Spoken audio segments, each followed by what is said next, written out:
From the far reaches of the Milky Way galaxy, it's Retro Nerd Girl with a film review for you. Today I'll be reviewing the movie Fire and Ice, released in 1983. Starring Randy Norton, Cynthia Leek, and Steve Sandor. Directed by Ralph Bakshi. Genre: animation, fantasy, adventure. Rating: PG. The budget: $1.2 million estimated. And my rating is an 8.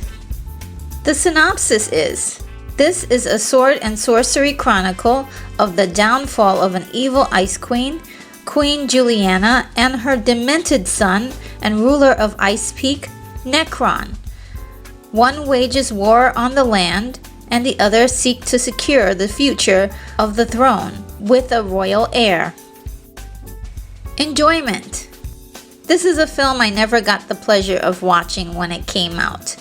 In fact, I only saw this film recently, and I really liked it a lot because it's a callback to Frank Frazetta's art, which influenced me a lot as a child. It's really interesting because I know that his art is a little bit more for adults.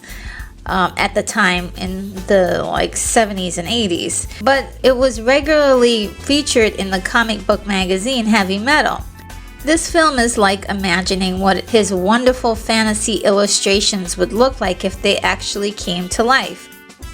The pacing: at an hour and 21 minutes, it's not too bad, but it feels a lot longer than it is. There's a lot of moments where you're trying to keep up with what's visually going on, because there's not a lot of dialogue or exposition. The story.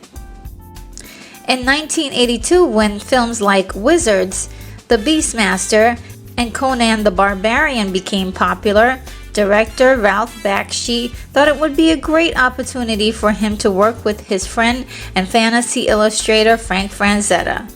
The two worked on developing all aspects of the characters as comic book writers Roy Thomas and Jerry Conway wrote the screenplay. And the film does have a very strong comic book feel to it, as it is mostly without dialogue. It plays out like an animated documentary of a barbaric age. Another interesting choice for the story is that it doesn't follow the hero's journey that we're used to watching. The actual hero of the film, Darkwolf, is not introduced until the last third of the film, and barely any attention is given to him at all, even though he is the most dynamic character in it. And the story focuses on the secondary characters and their point of view. This would be Larn and Tigre, two young lovers fleeing from the bad guys. It's a lot like watching a film about Commissioner Gordon, while Batman is saving Gotham. Ralph Bakshi inserted a few recycled names in his film, from the film Wizards, released in 1977, such as the use of two names, one being Necron. The evil guy in this story, his name is Necron, and in Wizards, the evil guy, one of them, is called Necron 99. And in Wizards, there's a character by the name of Black Wolf, and in this film, there's a character by the name of Darkwolf. The challenge. At first you'd think that the most evil and the strongest character in the film would be the Queen of Ice Peak, Queen Juliana, but she's not. She never wields her powers, if she has any at all, and as queen she never sits on the throne. Her son Necron does. She does exhibit some intention by wanting to take over Firekeep, a rival clan, but her long-term plans for her kingdom is to see her son Necron bear royal heirs to the throne. And it is her manipulative actions that ultimately lead to the fall of Ice Peak, when she has the daughter of King Jarl of Firekeep, Tigre, kidnapped to wed Necron. Necron is the most challenging of the villains, as he sits on the throne of Ice Peak. He is cruel and mostly interested in pushing his powers to the limit. It is unclear what else his motives are except to be the most powerful being. For example, when dueling Larn, he does seem more interested in becoming a better swordsman by keeping Larn alive for sport instead of just killing him. Queen Juliana presents him with a beautiful, scantily clad woman, and he's mostly disgusted.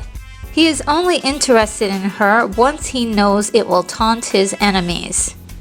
The many faces of Necron reveals that he is completely unhinged, and it is unsure whether or not it is because he was brought up as a spoiled prince, amused by afflicting cruelty to those who cross his path, or if he has been driven crazy by the use and the development of his magic. Necron seems to be tormented by the magic because he is constantly holding his head when he uses his powers. We get the most interesting physical contortions, which are fascinating to watch. Under the command of the Ice Peak monarchy are the subhumans that do their bidding, capturing Princess Tigre and chasing Larn. These subhumans are the physical manifestation of the lack of humanity towards humans in this world. They are all male except for one that seems to be the only female, and she is more like a symbol to the warriors, like a cheerleader or a high priestess of sorts. My empathy. The empathy in this story is a growing one. At first, the film follows the journey of a young man by the name of Larn from the North Village. He is the sole survivor of a tribe of warriors defeated by Ice Peak's advancing glacier. He is chased by the subhumans into the woods to live on his own. I say that Larn is not the true hero of the story, but he does have fantastic adventures, and he is growing as a warrior each time he survives a new challenge. It is not entirely clear whether or not he is interested in getting revenge for the annihilation of his village or just wandering the jungle for survival. Eventually, he meets the Princess of Firekeep, Tigre, who has just escaped the clutches of the subhumans herself. They nearly fall in love instantly. It all seems frivolous, with a hint of some larger, more fascinating story lurking in the background as they frolic at an ancient ruin of a lost city amid the forest. When Tigre is captured for a second time by the subhumans, Larn finally has a sense of purpose in the film as her hero. He meets a character by the name of Darkwolf, who appears several times before he is actually introduced to us. He coincidentally bears a strong resemblance to one of the engravings in the ancient ruins. He seems to know everything about how to get Tigre back and reach Necron, and he even seems to have a special little grit in his voice when he speaks of Necron. At this point, he is just a guy who takes pity on Larn, offering to help him on his enormous mission. The most climactic moments of the film are the ones with him in it. He is a fierce warrior with a possible magical power of his own. His backstory is completely based on rumors, which have insinuated that Darkwolf may have been the unseen father of Necron. He even refers to Queen Juliana as a wolf bitch, which may indicate a possible connection between Juliana and his tribe of wolves. Whether he is Necron's father or not, there's definitely a big chunk of story missing from the film about Darkwolf and his relationship to all of this. What makes these characters likable for me is that each character has their own struggles. Larn's big moment with Necron doesn't end up with a victory, but a defeat. Tigre gets captured a lot, and Darkwolf doesn't win his battle with Necron as easily as his earlier battles. The lack of invincibility of the characters imparts some grit to this fantasy that I really like. That even though this is an animated fantasy, there's some realism in the fact that they don't always succeed at the things that they attempt to do. Let's talk about Tigre for a minute. She is a scantily clad damsel in distress, but she has a lot of spunk, and she even saves Lauren's life at least once, and even tries to break him out of captivity. It is she that displays wisdom during the story as she tries to speak reasonably to Necron when they meet, and tells Lauren that he should move on from violence against the subhumans after the battle is over. There is even some self-sacrifice as King Jarl sends his son Prince Taro to negotiate with Necron.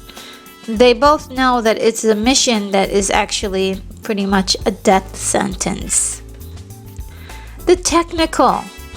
Fire and Ice was filmed with live actors and actresses in black and white, and then the outlines of the actors were rotoscoped in each frame, and animation cells were placed over them. And the result is actually just a beautiful flow of movement that literally mimics actual movement to the eye. The animation movement is actually a very powerful piece to this film. It actually makes it stand out a lot more, especially with the fantasy environment of being in the world of barbarians. It really works in favor of the story. Another surprising thing about this film is that the background painters were both influential. We have Thomas Kincaid, famous for his landscapes, cottages, and glades, and the other artist was James Gurney, the author and artist of the Dinotopia illustrated novels. Combined, they produced about 1,000 background paintings for the film. According to the behind-the-scenes rumors, Frank Frazetta was very demanding about the look of the animation, that at some point, many of the animators fainted when Frazetta visited the set. He even had demanding instructions for the stuntmen playing the subhumans, how they were supposed to move. It really pays off because their movements were such a nice touch to their characters. The only thing that may have been a small problem is that a few times in the film, the animated faces are a little wonky. And I believe that it was because the faces of the live action actors were altered to match the concept of the characters. It works mostly all of the time, but once in a few frames, it went into uncanny valley. The performances, I think that the voice acting was great, and the animation also matched it well. So many physical and voice actors contributed to the performances, so it was a great collaborative effort. The best part of the film.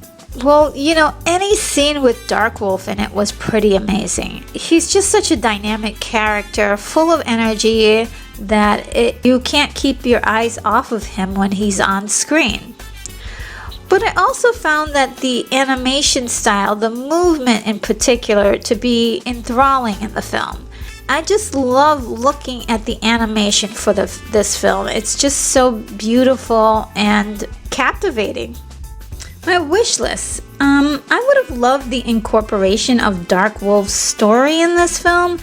I wouldn't have wanted a whole bunch of exposition, but more of a story on why there's an ancient ruin, with someone who looks like him carved into it. It would have been just nice to get a fully fleshed out story about Darkwolf's purpose for wanting to kill Necron.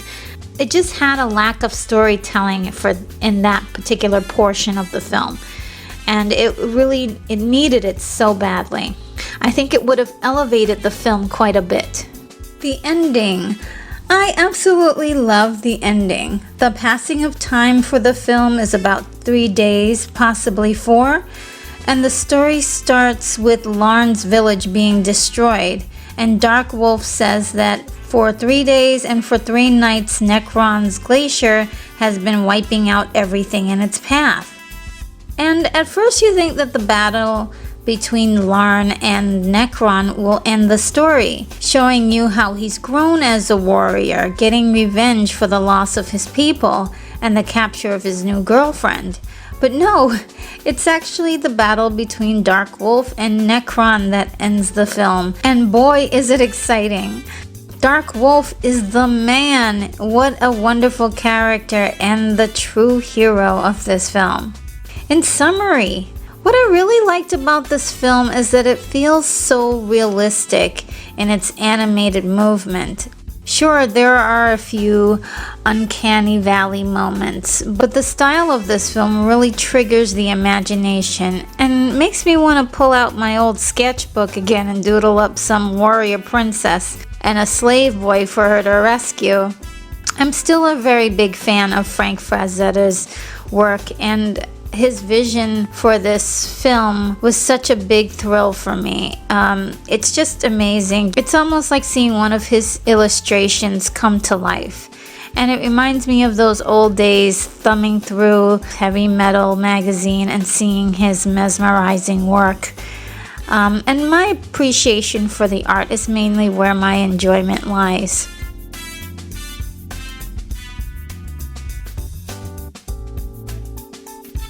Well, that sums up my review. I hoped you liked it. This is Retro Nerd Girl signing off. Take care, movie lovers. I'm off to my next review.